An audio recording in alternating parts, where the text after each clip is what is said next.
Oke, tema hari ini jangan banyak pelayanan kalau hati pikiran kita dan kata belum diperbarui. Roma 12 ayat 2. Jangan kamu menjadi serupa dengan dunia, tetapi berubahlah pemeran budimu, sehingga kamu tahu mana menikah mana kehendak Allah yang baik, berkenan Allah yang sempurna. Mazmur 51 ayat 10.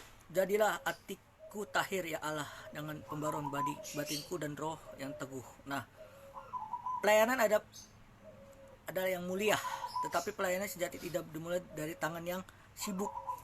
Nah ya, orang yang sibuk itu contoh sibuk banyak pelayanan gitu.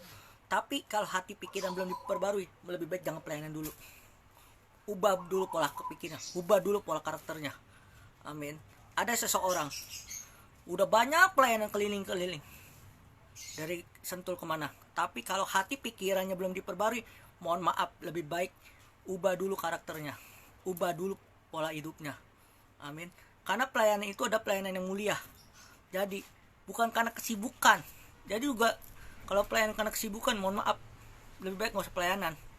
Pelayanan itu adalah aktif. Pelayanan yang sejati ada dari tangan yang tidak sibuk. Tidak mulai dari tangan yang sibuk. Kalau orang sibuk sini, mohon maaf, pelayanannya tidak berkenan di hadapan Tuhan. Kenapa? Karena hati pikirannya membanggakan diri sendiri. Nah, kalau pelayanan yang dari hati yang bersih, banyak orang bisa aktif melayani di luar, tetapi Tuhan lebih peduli pada keadaan hati yang di dalam. Nah, Tuhan peduli pada hati yang dalam. Artinya kita harus tulus melayani, bukan main-main. Kalau pelayanan cuma mulai dilihat status WA atau apapun, lebih baik jangan ikut ibadah atau pelayanan. Karena gini ya, pelayanan itu datang dari Tuhan. Artinya pelayanan adalah yang mulia. Amin. Nah, pelayan tanpa pembaruan hati, pikiran, dan karakter akan mudah jatuh. Yang pertama, keletihan rohani. Nah, yang kedua, pelayanan karena gengsi atau rutinitas. Nah, sering kali kita melayani karena rutinitas atau gengsi. Tapi ingat, Tuhan tidak menerima orang pelayanan yang kayak gitu. Amin. Tuhan menerima pelayanan yang benar-benar dari hati yang tulus. Amin. Bahkan pelayanan tanpa kasih. Nah, pelayanan tanpa kasih itu banyak. Oh, di mimbar, haleluya, haleluya, di luar hari lupa. Tapi Tuhan mau pelayanan yang tulus, ibadah yang tulus. Amin. Tuhan tidak mencari pelayanan yang sempurna. Ingat, tidak mencari pelayanan yang sempurna, tetapi yang mau dibentuk dan dibarui setiap hari. Nah, Tuhan mau dibarui setiap hari. Amin. Sebab pelayanan yang sejati bukan soal banyak kegiatan. Ingat, bukan banyak kegiatan, melainkan seberapa dalam kita mengenal dan menyerupai Kristus. Menyerupai Kristus. Amin. Nah, mengapa pembaruan hati dan pikiran dan karakter itu penting sebelum pelayanan? Ya, yang pertama adalah karena pelayanan kita berasal dari kasih, bukan ambisi. Ingat, kalau pelayanan dari kasih itu tulus, tapi dari ambisi, ego. Jadi pengen menonjolkan diri, sombong. Oh, saya pelayanan begini-begini, tapi belum tentu Tuhan terima. Karena hati yang belum dipulihkan. Ingat, karena hati belum dipulihkan, pelayanan bisa dari ajang pembuktian diri, bukan penyembahan kepada Tuhan. Nah, pembuktian diri, bukan penyembahan Tuhan. Ingat. Tuh. Yang kedua, agar pikiran selaras dengan kehendak Tuhan. Nah, kalau agar pikiran kita selaras dengan kehendak Tuhan, pikiran yang dibarui menolong kita melayani dengan bijak, bukan dengan emosi atau kepentingan pribadi. Nah, kalau kita berpikir dibarui, kita berpikir yang melayani dengan bijak, bukan karena kepentingan diri atau ambisi. Sering kita ambisi, kepentingan sendiri. Oh, di status WA saya pelayanan.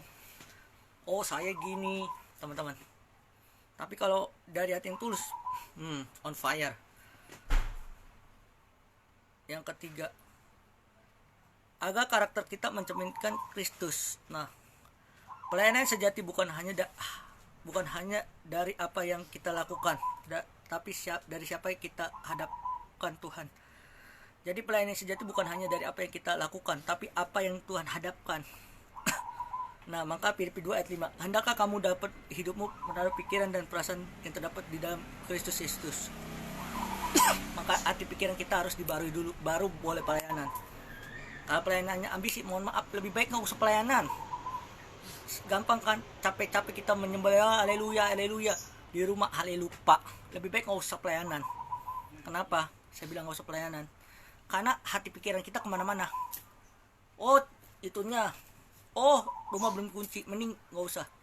Tapi kalau kita selaras dengan firman Tuhan, hati pikiran kita dibarui, pikiran kita akan melekat kepada Tuhan.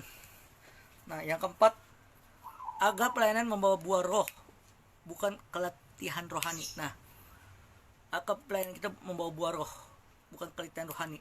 Saat hati kita baru, kita melayani bukan hanya karena kewajiban, tapi karena sukacita dan Roh Kudus. Jadi pelayanan kita bukan kalau hati kita sudah dibarui, pelayanan kita bukan kewajiban atau rutinitas, tapi karena sukacita dari Roh Kudus. Oke, perenungan pribadi. Apakah aku sibuk melayani tapi lupa baru hati dan pikiran di hadapan Tuhan? Apakah pelayananku lahir dari kasih dan ketulusan? Bagaimana karaktermu di balik pelayananmu yang aku jalani? Renungan buat kita semua. Renungan kita buat semua. Kalau kita mau pelayanan, mulai dari hati yang tulus, bukan karena ambisi. Kalau pelayanan ambisi, mohon maaf, lebih baik jangan pelayanan, ya. Koleksi hati pikiran kita. Mari sadari bahwa pelayanan itu pelayanan mulia. Amin. Tuhan memberkati.